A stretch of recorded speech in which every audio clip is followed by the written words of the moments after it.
Well, apologies for being a day late on this video. I'm at Camp Amnicon in Wisconsin doing a wilderness water safety class, and there's really no good reception, but having my own little mini adventure, just kind of hanging out at the beach. And this is on the shore of Lake Superior. So anyway, I encourage you to find your own adventure soon.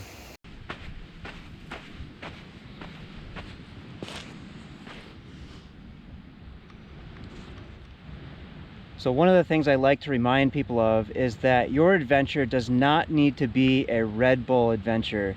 It does not have to be epic to be awesome.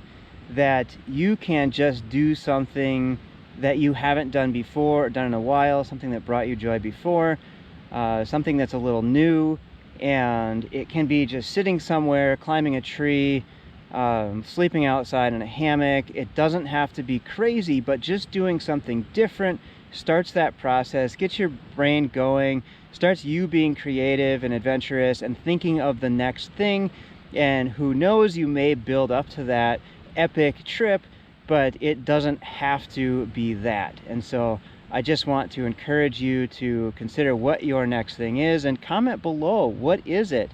And is it something that's attainable that you can do like now, like today, tonight, or really soon? And I would pick one of those things that's really easy for you to do, or something that is in your reach. And so, like I said, you can just sit on a beach if you haven't done that for a while. And so I'm going to do that tonight and enjoy the sunset.